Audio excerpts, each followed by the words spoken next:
seen a copy of the most recent FIU magazine around campus or in your mailbox if you're alumni. Professor Parfitt is the feature cover story on the most recent FIU magazine, so we're very excited to have him here today. Dr. Parfitt in 1963 spent a year with the voluntary service overseas in Jerusalem, where he worked with handicapped people, some of whom had survived the Nazi concentration camps. Upon his return, he studied Hebrew and Arabic at the University of Oxford. In '68, he was awarded the Gooden Fellowship at the Hebrew University in Jerusalem. He completed his doctorate of philosophy in Oxford and has a lot of those achievements there. He currently serves as a professor at FIU in the Religious Studies Department in the School of International and Public Affairs. And his work involves exploring the lost tribes of Israel and various tribes around the world that believe that they descended from Israel, have Jewish heritage. Dr. Parfitt does research to confirm whether or not that's the case with various tribes, and did a very fascinating trip to Papua New Guinea with FIU students and faculty and external relations folks, and that is the subject of the FIU magazine article if you find a copy. And a documentary on that trip just aired on our local PBS station last week. So it's very exciting that we have Dr. Parfitt here talking about today's Tuesday Times Roundtable topic. So I'll turn it over to you, Professor Parfitt. Thank you. Well, good afternoon. I thought I'd just start with a few words about Ariel Shharon, and then I hope that you will be vociferous in disagreeing with everything that I have said. I hope you'll accuse me of bias and even, if you wish, of absolute mendacity. It's up to you. I think that he's a good topic in a way, because he's one of those men whose life symbolizes a political movement or a certain aspect of a political movement. And he's rather larger than life, and I think you can learn a lot by studying him, his life. There have been quite a number of biographies of Ariel Shharon by now, and he really is a very interesting man, and also a flawed man. And in a way, it's the flaw that makes him interesting. Zionism, throughout the last century, in some ways, was an attempt to create a new kind of Jew. It wasn't only a territorial movement, it was a movement dedicated to trying to create cultural and social change among the Jewish people. The basic idea was that this movement didn't want Jews to carry on being kind of ghetto Jews or shtetl Jews who were pushed around by their Gentile neighbors. The movement suggested that they should change, and there was the concept of the new Jew. The new Jew wouldn't be the kind of pale, bearded, religious figure that you saw in places like Warsaw or Eastern Europe. He would be tough, he'd be living in Palestine, he'd be a farmer, he'd be back to the soil, and he would be able to defend himself. And this was a great deal of what Zionism was about. And it's this particular strand which is really represented very well by this guy, Shharon, hello, who was born in Palestine. He was born on a moshav, which is a kind of communal settlement. He was interested in farming. He really was a man of the soil.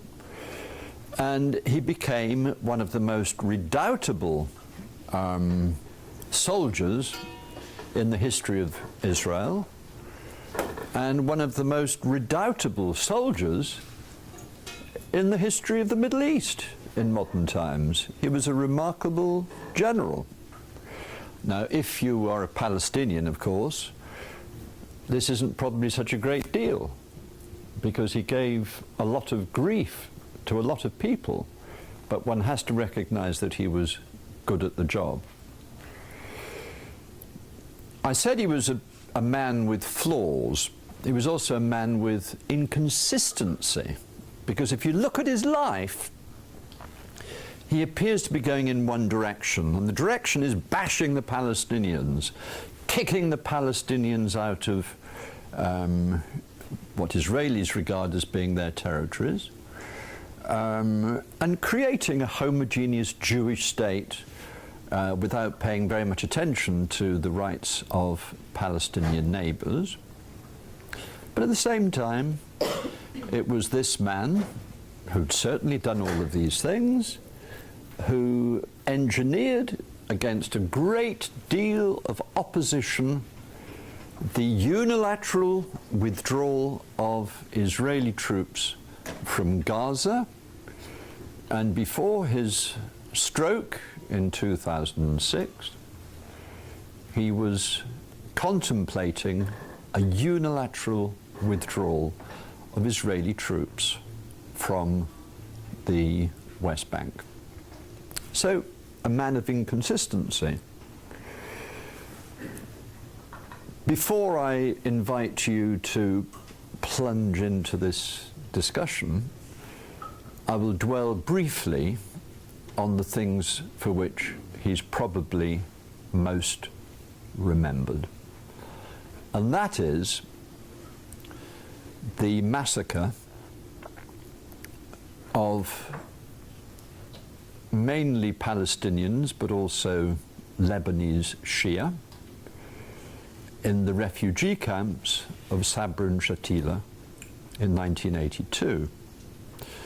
Now, this became an international cause célèbre, and he was held by the Kahan Commission to be partially responsible for this. What had happened was that Israel sent troops under Shharon's leadership into Lebanon, and the objective was to clear out the PLO, which had been attacking Israel over the border.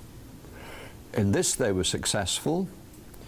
Finally, the PLO, if you remember, were allowed to leave Lebanon, that's to say the PLO forces, and they regrouped in Tunisia. After the disappearance of the PLO fighters, Israel broke international commitments and went into an area of West Beirut where these camps were. And here the story gets slightly fuzzy, but at the very least we know that the Israelis allowed the right-wing Christian phalange to move into the camps. And over 2 days, from 6 o'clock one evening till 8 o'clock the morning of the day after, these Christian troops went through the refugee camps and killed somewhere between 800 and 3,000 unarmed Palestinian children, women, and men. And one of the areas of debate, because it really is quite interesting, is that of moral responsibility. Who is morally responsible for this terrible atrocity? Now, one of the things that's often said, and it's a very interesting thing to discuss as well, and I'd like you to really think about it and engage in it, is that, you know, over the years, since 1948, when the State of Israel was founded, until now, Israel from time to time engages in actions which are condemned by the international community. They're not regarded as being a soft touch. They can be aggressive, They've, after all, maintained a military occupation of the West Bank since 1967. They've put down insurrections on the part of the Palestinians time and time again. And frankly, their behavior is very often brutal.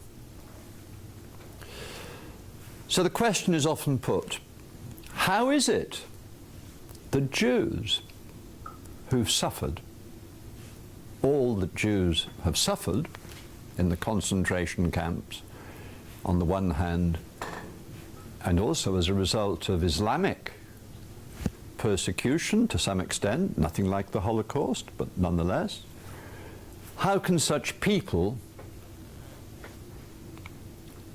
behave so badly to Palestinians? Jews of all people in the world should behave better. Now you've heard that argument. Everybody here has heard that argument. And it's a very interesting question from a moral perspective. And I would just like to, I mean, it's not my role here to do anything other than stimulate debate. But I'd just like to say one thing. Think of a Jew leaving a concentration camp after 2 years. He survived. And he makes his way, as many people did, from the camp through Switzerland, across the Alps. He gets to Italy. He gets on a boat. He gets to Palestine, 1946. He joins the right-wing terrorist organization, the Irgun, because he wants to create a home for himself. What kind of person is that going to be?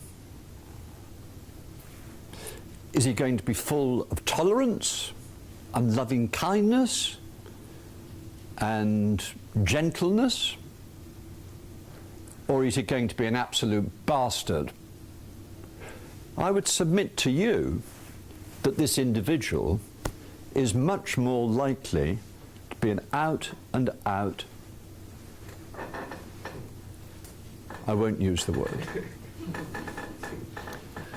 And I would also submit to you that in a way the Yishuv, the Jewish settlement in Palestine, since the Holocaust, has been traumatized by its past. And so therefore, the idea of expecting Israel to behave better than anybody else is misplaced. I personally have known the area, as you heard, I've known it for 50 years. Most of my life, I've been going backwards and forwards to Israel, to Palestine, to the Arab world. I speak Arabic, I speak Hebrew. I'm Christian. I'm not Jewish, obviously. And I try and, steer a middle path.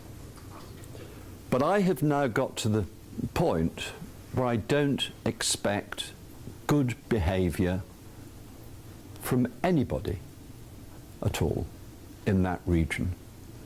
And the only thing I expect from myself is to try and retain a middle path. So that's what I have to say.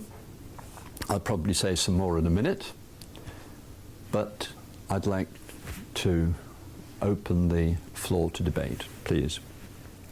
You question the morality of the people living there. I've been born and raised there 28 years, and I heard what you had to say, and as someone who has lived through countless terror attacks, missiles going through my houses, my friends' houses, that you neglected to mention that this is not just Israel wanting to go to the territories and bomb buildings where terrorists are because we feel like it. It's because we're being attacked constantly since the state was officially acknowledged by the UN, which, to remind you all, it was the state of Israel. Its legitimacy is is a fact. They created an Arab state and a Jewish state. And the Arab state attacked us because they didn't feel that the whole territory should be split. And from that point on, there were countless of countries all around Israel attacking us. So in order for us to stay afloat, we needed to attack back and guard ourselves. Who else in the world is going to help us if not ourselves? And that's been proven a long time of the history. I'm not saying that everything that Israel did was a right thing to do. There were many mistakes along history for both sides. And there were a lot of Jews who were expelled from Arab countries. Nobody talks about that. And I feel like this whole conversation about the conflict, as someone who has actually lived through it, there's a lot of miscommunications and half-truths about it. Where is the history of the Jews in Israel 3,000 years ago? Okay, you've covered a lot of territory There's there. a lot of information. You've covered a lot of territory, and I think that you've said, how could I dare attack the morality of this being? I don't think I did at all. But anyway, that's how you felt it, that I was attacking the morality of the state. It's just like... And that if one only knew something of the history of the area, I think I've written 5 books on the subject of the origins of the state of Israel, something like that. But that's fine. It was, I think, a good position. I should just tell you, I mean, I think that there's a point here. Some years ago, I did a series of BBC documentaries celebrating one of the great Israeli anniversaries. And one of the people that I interviewed for that documentary was somebody called Smadar, who lived just near the border with the Lebanon. And the story was pretty much that Smadar was, at home somewhere near Ariel, it's a little town in the north, with the kids, and some Palestinian terrorists arrived by boat. They came into the house and they killed her daughter, if I remember correctly, or maybe that was on the beach. And she ran into the house with a baby, hid in the lavatory, and actually suffocated the baby, because she was just making sure that the baby wouldn't make a noise so that the terrorists wouldn't find. And then her husband was killed and so on and so forth. I spent a lot of time listening to that woman, and Israel is full of stories like that. And of course, whether you call them terrorists, whether you call them fedayeen, these things happen, and they've carried on happening over the last 50 years. The question when it comes to morality, perhaps, is not, did these things happen or did these things not happen? We know that they happen. The question might be the response. Is the response proportionate? And many people would argue, I'm not saying I'm making this argument, by the way, just because I'm putting a position doesn't mean it's mine. A lot of people would say that would criticize Israel for a disproportionate response. And indeed, it's almost built in to Israeli military strategy to have a disproportionate response. And why might that be? Go back to what I was saying to start with. Why might they feel the need for a disproportionate response? They were disproportionately acted against them. Yeah. I mean, they might say, we've been kicked around for the last 2,000 years, we're not going to be kicked around anymore. And so, if you take a Jewish life, you watch out. Okay? So one of the things, I mean, we're talking about Ariel Shharon. There was a unit called Unit 101, which is mentioned in the article. Does anybody know what that did, and how would you justify it? Well, this was during the 1950s, after the War of Independence, what Palestinians refer to as the Nakba. The Israelis, the Jews, refer to it as the War of Independence. And borders had been established, more or less recognized internationally, and yet there were cross-border attacks. What do you do? Into Israel. On one occasion, a similar story to the story of Smadar that I knew about. A woman was killed, a child was killed. What did the Israelis do? And so what did they do? Disproportionate response. They sent a unit across into Arab villages. 50, 60 people were killed, Palestinians. This was entirely at the door of Ariel Shharon. So that would be one of the things that his detractors would, what would they say? What would they say? What would his detractors say? The enemies of Shharon, how would they use that particular incident in the 1950s? To glorify him or to condemn him? What's the answer? To condemn him, yeah, because it would be seen as being disproportionate. You know, one person is killed, so you take out 50 others.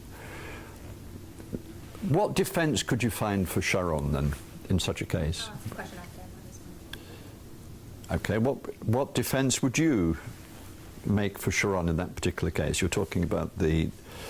Well, that's where you have a government, and that's where you have people. I wasn't there. I had done the stories, so I No, don't but comment. you know, I mean, you've said it's. I mean, listen, I'm not. The events I was in. On that, look, on that particular day, I don't know. I said Israel had made mistakes, and I think that the government should hold them accountable for every step of the way, in doing right or doing wrong. But look, it's war. It's messy. You think that they come and So why say it's a mistake? what? Perhaps it wasn't a mistake. What, to kill 50, 60 people? Yeah. I never said that. Well, no, I'm saying it. I'm saying maybe it wasn't a mistake. It depends. Like, I don't. Perhaps it might be a very good thing to do. I advocate to kill innocent people, but if you know, if Shharon knew, I don't know if this what's the case, about a terrorist organization that holds now, like they do now in Gaza, in hospitals and places where kids play, then yeah. Okay. Yeah. I think in every government, I mean, you have your different leaders that respond differently to different things. I mean, the American government, we have, you know, Bush's response to a situation versus, you know, Obama's. Every single government has different responses, and I think a little bit of a problem with this discussion might be not necessarily discussing the leader, which I think is your attempt to do, but I think the broader discussion kind of opens up to it being accusing the state necessarily, which a lot of times is not necessarily so defined by the leader, and unfortunately that happens a lot. And there's a lot of different responses. I mean, and disproportionate force is a really hard thing to judge. I mean, you can say the same things about drones in Pakistan right now, which is completely, you know, a wrong way of responding to things. But it also is not necessarily, you're not discussing America per se doing that. A lot of times the discussion has to be with who's the leader sending those, and those are the problems. So I think when you broaden the discussion to talk about the wrongs that Israel does in the state, that's where the problem comes in, rather than what the individual leader at that time, because they have had different. No, I you know, think- like Ehud Barak was very different than Ariel Sharon. Absolutely. So I think that's where the problem comes in. Well, that may be one of the problems. That's one of the problems. But I mean, I think that, you know, the area of discussion that you brought up, and which I think is probably the most interesting, is the question of, you know, morality, and how, you know, morality is perceived internationally, and why it is that Israel is very, very often perceived as acting in an immoral way. I mean, that goes back down to international theory. If you're a realist, if you're liberal, I mean, like, that's really whether or not you even count morality into politics in the first place, right? Yeah. It seems more that Israel does not communicate many of the things that go against her, and yet the Arab world broadcasts things incorrectly to make Israel look badly in many situations. And you don't hear about so many rockets hitting Israel daily. And what you do hear is when Israel defends herself strongly. If we had one rocket drop from Canada or from Mexico, I think we would be responding and go in if we couldn't control it with the other government. Okay, that's a fair point. Dr. Parfitt, there's a comment. Please. I'm of Lebanese background. I really wasn't brought up in the Middle East, but I know that my great-grandfather escaped from there because of all the wars that were going on. I think that most of us, if we saw our people or somebody that was close to us getting attacked, getting bombarded, doing something, we would all kick our morals out the door and do something to protect those people. I don't believe that any of us would be standing in the sidewalk and be like, oh, you know, that person's getting beat up. Yeah, sure, I love that person, but, you know, morale says that I should just probably go tap the guy in the shoulder and be like, hey, you know, that's not the way to go. Go the other way. We can't do that when it comes to situations like that. Like she was explaining earlier, it is a war over there. And I don't see America treating wars lightly either. I mean, you see over there American troops going in there doing a lot of things. A lot of troops decided to have their own way with women over there as well. There's a lot of things that Americans have done while in war. You can't really criticize a country doing what it does when it's defending itself, because none of us here, if we saw somebody that was getting killed, we wouldn't stand in the sidewalk, especially if we cared about that person. That's how we feel about our country. We want to defend it no matter what, no matter the cost. And when other people see that, you know, they might see us beating another person up. They might see us hurting other people, but they don't see that those people were the ones that hurt us first. And they don't see what we had to go through first to get to that point where we pretty much kicked the morale out the door to defend ourselves, defend our family, defend our people. Well, so the basic argument there is that individual morality is the same as state morality, and in the same way that an individual is going to respond instinctively to attack and without thinking really too much about the consequences, so a state should be permitted to respond without thinking too much of the consequences. I think is that fair? I feel that, yes, there is a level of morale that every person should have and every country should have. But at the same time, there is a difference between acting morally and acting in self-defense. Well, you're from Lebanon, and I'd like to have your response to, you know, the Sabra and Shatila thing. Does anybody here know who really was, who was actually in charge of the slaughter of the somewhere between 700 and 3,000 Palestinians and Shiite Lebanese? Does anybody? I have a question, possibly related. Bridget Gabriel, the writer, commentator, is Lebanese, and she is so pro-Israel because of the treatment that she and her family got in Lebanon. Well, that may very well be I don't know if it's related to the case. the same as 82. Well, I mean, let's see what happened in this particular case. Okay, Israel was around the camp, according to at least two sources that I know about. The Phalange had been given very strict instructions by Shharon to behave in a disciplined way as they went into the camp, and the reason for going into the camp was to root out Palestinian fighters who were thought still to be there. And these instructions were apparently given, and one of the sources is quite good. It's the bodyguard of the overall commandant of the Phalange forces, who wrote a book which was called From Jerusalem to Damascus. And in the book he said, yes, we received these orders from Shharon to behave in a disciplined way like a proper army, not like a bunch of hooligans. But nonetheless, what happened, happened.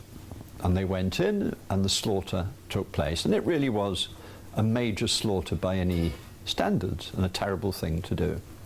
But today, nobody here in this room knows who that commandant was. Nobody. But I think everybody in this room knows that somehow Shharon was responsible. So how would you explain that? That an individual who subsequently went on to be in the Lebanese cabinet until he was assassinated in 2002, So he had 20 years of political life, notwithstanding that he had been the person directly in charge of the troops on the rampage, in the camps, had seen it, done it, touched it, smelt it, been there. This guy we don't know about. And nobody said that he's responsible for anything. Nobody here knows who it is, except me. But Shharon we all know about. How do you explain it? Why do we have two different sorts of morality?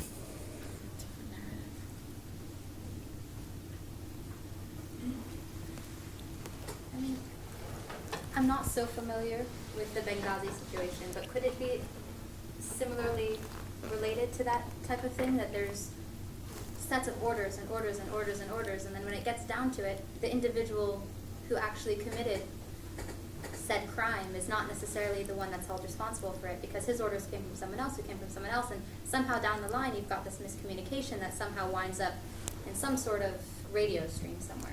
Can you say that it would be No, something similar to that? the person concerned had lost his fiancée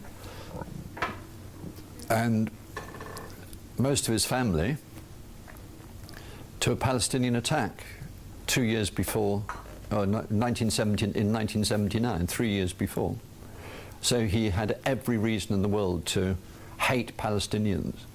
He was there on the rampage, leading them on out of a personal vendetta. No question about that. But this is not really the point. I mean, these, as everybody said, you know, in war, horrible things happen and all the rest of it.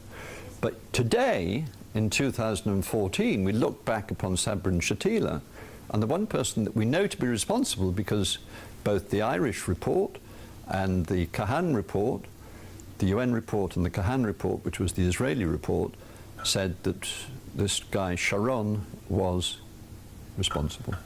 Is it because it's easier to hit a bigger target? I beg your pardon?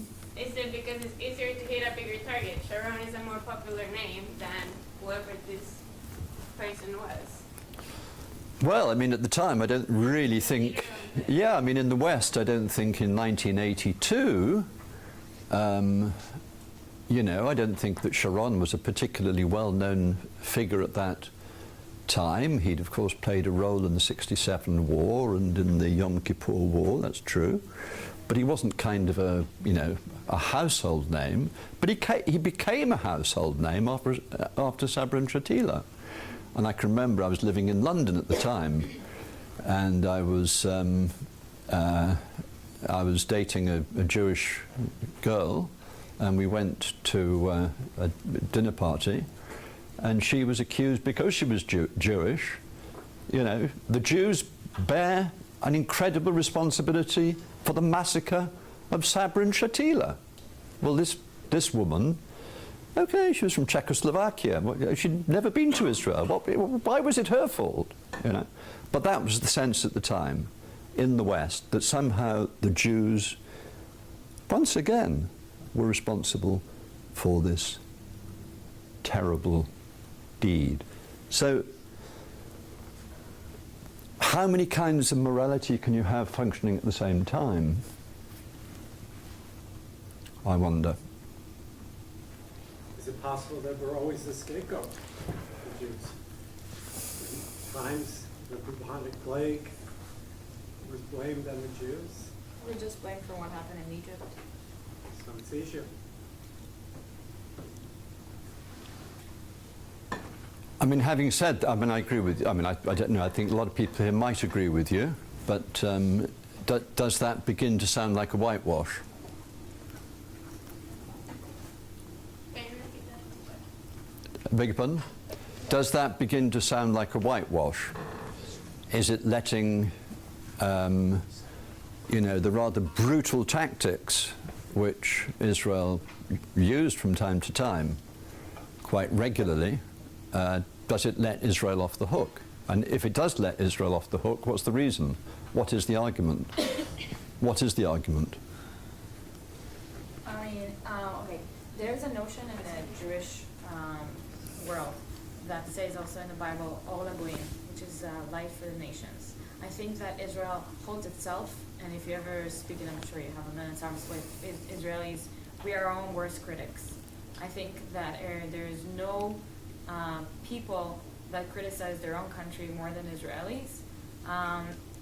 And also more than that, I've been to the army. I know exactly how in operations, if there is a slight chance of human life to be hurt, that it has nothing to do with the war, so they're not terrorists, we pull out the operation. And I think that it holds us so much higher than any other army in this world that we try to do this to secure human life. And we are held to a different standard with the UN, with any other acts I've seen in my lifetime. And I ask why?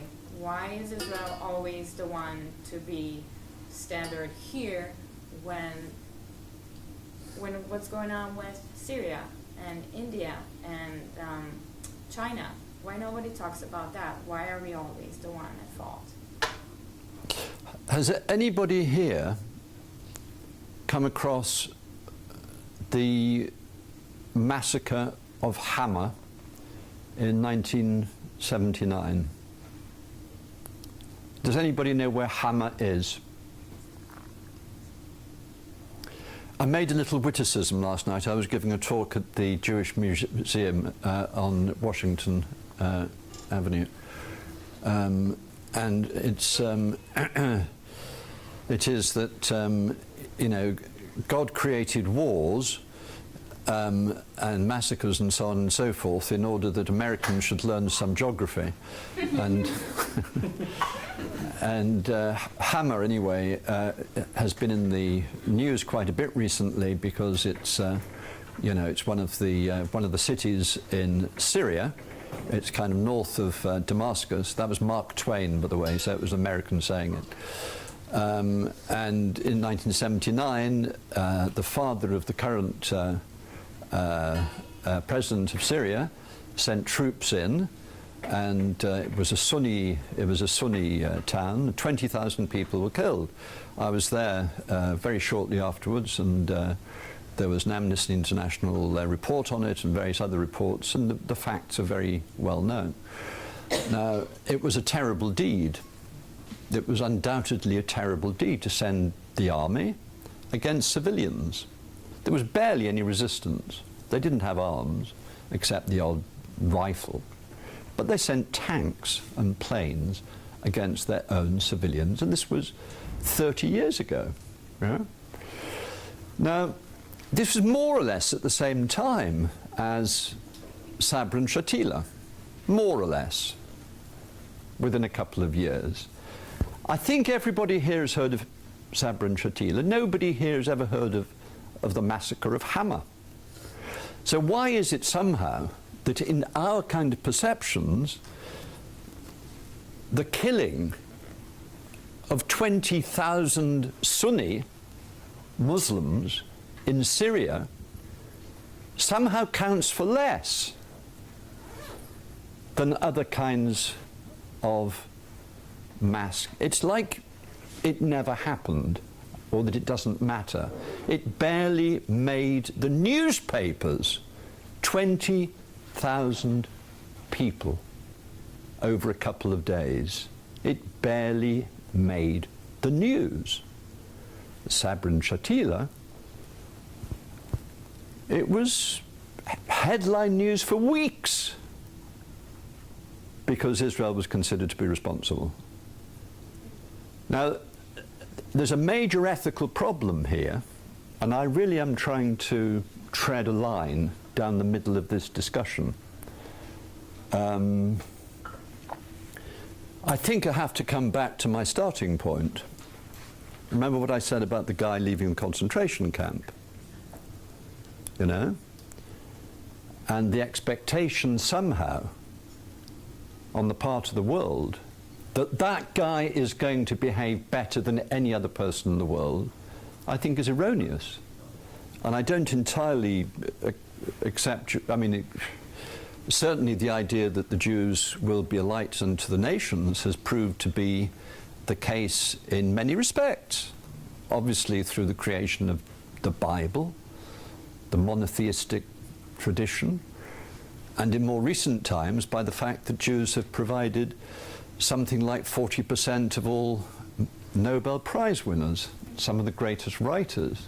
Tiny population, only 15 million Jews in the world, and yet they have produced a great light unto everybody. That's true. But whether, you know, the rest of us, those of us who are not Jewish, really think of the Jews as being a light unto the nations and therefore consider that they should behave better, I doubt. I think there are other reasons for us to have a much higher standard of expectation of Israel than we do of other people. And I'm not sure what it is. But maybe somebody else does. Let's go back to the topic. Was he a hero? Did you read the article, everybody? Has everybody read the article? Okay. So was he a hero, was he a monster? How are we going to conclude? I guess it would depend on his point of view. Because I know that to some a hero, to others a murderer amongst it. Depends. Some people, like here, some people consider the early Americans that came in here heroes because they laid the foundation. Whereas Native Americans would consider them monsters because they ended with a lot of their lives, and like, a lot of Native American tribes are no longer here because of that. I guess it all depends on perception at the end of the day. Why don't you say something? Me? Yeah. I haven't read the article. You followed the discussion. I have. And I think some valid points have been made that Israel is constantly under scrutiny. And I think there may be underlying reasons politically. I think it's also fair to see the whole historical trajectory of both sides of the conflict. And I'm not so sure that one country should be at a higher standard than others.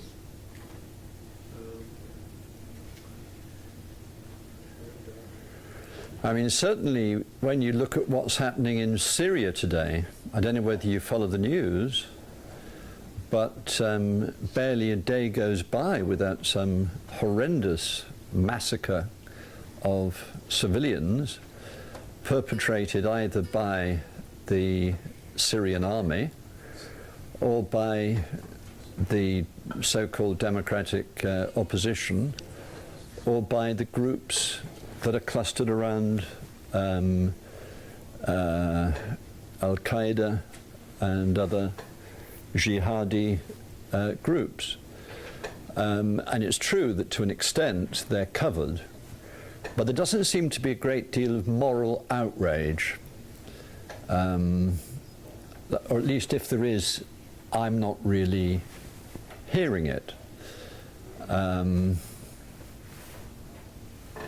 think a lot of times you only see the absence of light, you know, when you've had it there in the first place. So I think a lot of times what happens is that you have the situation, for example, you don't respond or you don't expect, you know, non-state rebel groups to be held morally responsible in a way. You have there's no one to answer to when there's no one in charge. And I think a lot of times that the reason when there's different catastrophic events or events happening at the same time, while there's so much focus on, let's say, Israel, or let's say America, or let's say, you know, upstanding, you know, democratic states that have someone to respond or someone that would technically answer to their mistakes or their issues, that's where it comes in. So a lot of times, the reason a lot of Israel is, you know, the light is being shined on them, or that they're being, you know, singled out, is also because they're a responsible state. You know, you're not going to single out Al-Qaeda and say, you know what, step up to the plate and, you know, throw your members in jail because they killed these people, because there's no one that's going to be doing that. Well, yes, but that argument doesn't really help the atrocities that have been committed by the Syrian state, both in the case of Hama, which I mentioned in 1979, and throughout this conflict in Syria. Of course not. I mean, but Bashar al-Assad and his father is not going to be, going to be holding themselves to the moral standard. They obviously haven't really even thought about responding to those issues in the way that they should have. Well, yeah. How much has the West gone ahead and invested in places such as Syria and other Middle Eastern nations that are like Syria? I feel that the West has really gone ahead and invested the time and money into a lot of things that go into Israel. And so when they go ahead and they might see things like that going and happening in a place like Israel, a developed nation, they probably would go ahead and have that sort of outrage that they would have over this sort of massacre. Well, because they've invested. They invested more in Palestine than they invested in refugees from World War II altogether. Just so you With know. the West? Yeah, especially United States and European Union. So there was more invested in trying to build the state of Palestine, but since all the terrorist organization is preventing that from actually happening to poor people who are living there, kind of makes it difficult. What about business? Is there more business in Palestine than there is in Israel? Well, Or the Palestine's Middle East, well, Western first of all, business? it's not a state yet. You need to build a Mhm. state to have strong economic ties. Mhm. And you know what? There's a lot of cooperation between Israel. I don't know if you heard about the Tudor stream. There's actually corporations between Israelis and Palestinians to help grow the economy. I would imagine. Yeah, but I mean... No, I mean that's a very good debating point. This whole kind of SodaStream scandal of a couple of weeks ago, where what's the woman's name? Scarlett Johansson. Yes, I wasn't really familiar with her before this, but yeah, well, horses for courses, as we say in England. But anyway, this actress that I wasn't familiar with was representing a company called SodaStream, which I also wasn't familiar with. And the SodaStream bottles, I guess, were being produced in one of the settlements on the West Bank, and Oxfam decided to pull her as their representative because they felt that it was inappropriate for any Western state or organization to be present in an Israeli settlement in the territories. So that's quite an interesting issue, and I mean somebody could perhaps speak to it. Has anybody read that or followed it on the news? It was all over the place. You two guys know everything. And you know a lot up there.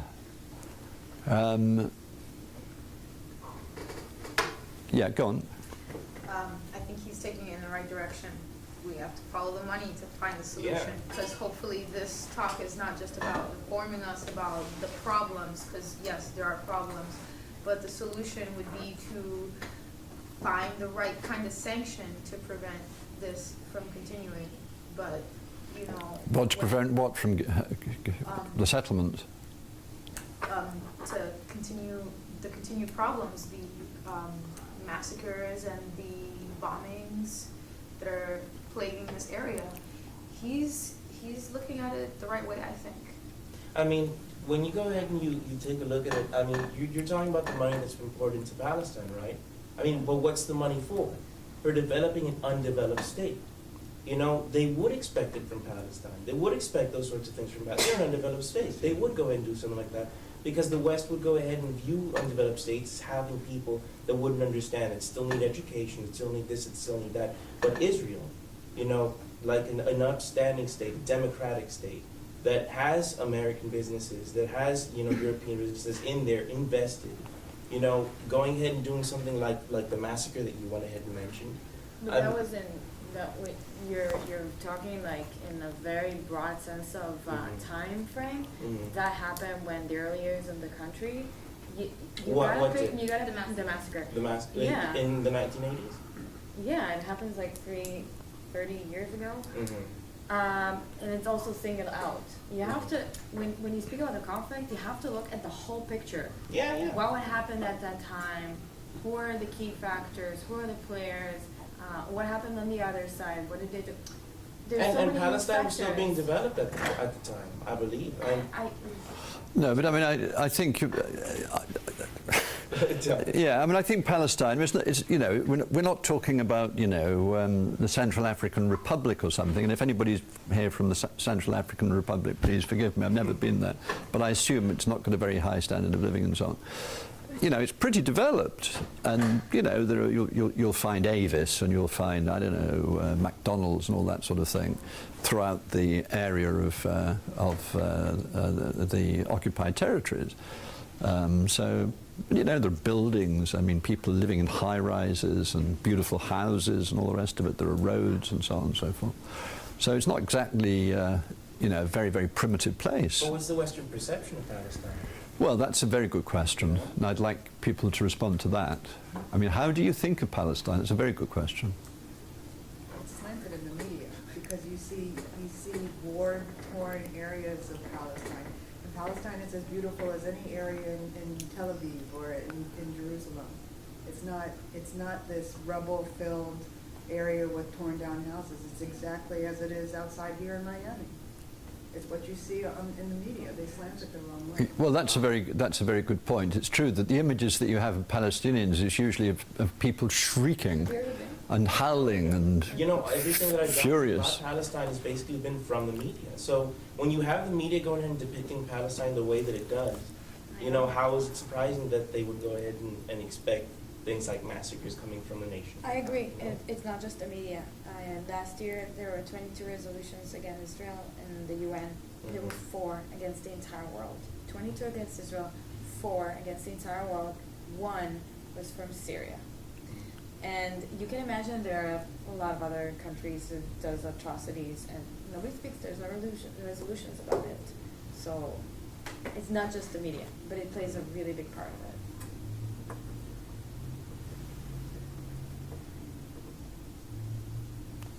Just kind of to add to your money thing, because I actually kind of am agreeing with you on that. I mean, you can definitely see a lot more response to Egypt, let's say, than we here really heard, you know, about any of the other Arab Spring per se, other than Libya in a way, and you know, and Syria now.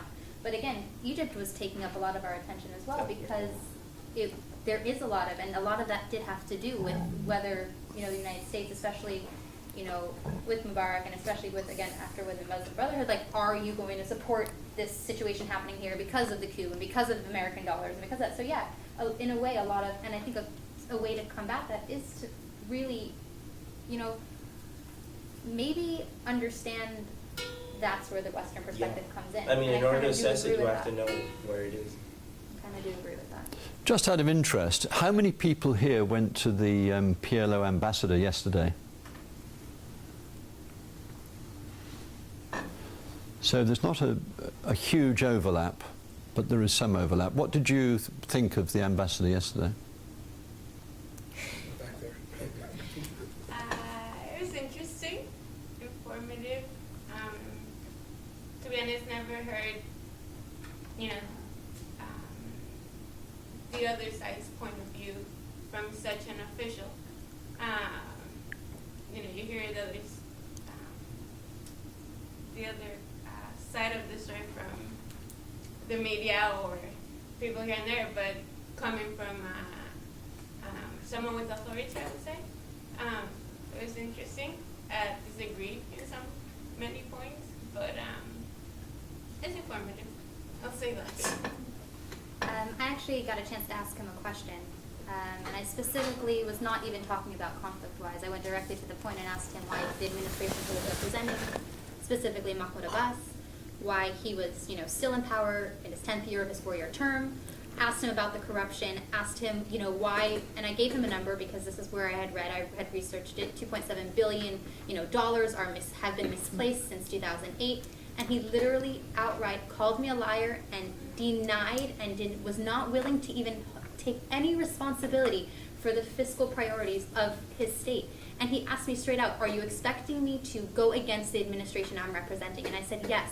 Because if you're representing a state that really truly attempts to be democratic or attempts to have freedom, that is those type of things. And I think that's where the problem is that a lot of times there have been Israeli officials that have been charged with corruption. And that was his excuse. There's American officials charged with corruption, there's Israeli, but they've been charged. And they've had consequences, and Well, there haven't. And I think he did admit that. admit that what? That there's corruption in Israeli, and Well, that was his I think he did admit that in the case of Israel, they'd been charged. There was corruption, Right. but they were charged. Yes, yes, yes. But in Palestine, there was corruption, Right, and there's no they're charge. not charged. Yeah. Right, specifically that, and I, right. Let's charge him. And I think that's also quite an issue that we have here. You know, you're talking, again, like you said, you know, you're talking, you don't respond to different levels of state actors. You respond to them differently, and I think that's where it is. I think that's where it That is. reminds me, I was in Jordan a couple of years ago, and I met somebody and visited this general who'd fought, I mean, he was a general in the '67 war, and so I went to his house, and it's one of the most magnificent houses I've ever been to. So it's this sort of palace with lawns and lakes and flamingos, and absolutely gorgeous place. And not very much later, I was in Israel, and I was doing a BBC thing, and I visited the general who was largely responsible for the Israeli army during the same war.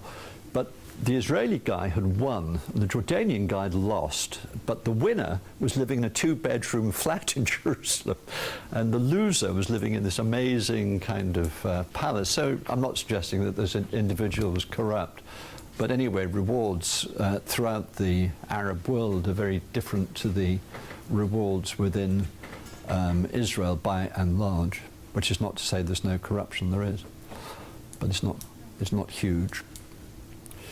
Because Well- Diane didn't have big eyes. I beg your pardon? That's because Diane didn't have 2 eyes to see bigger.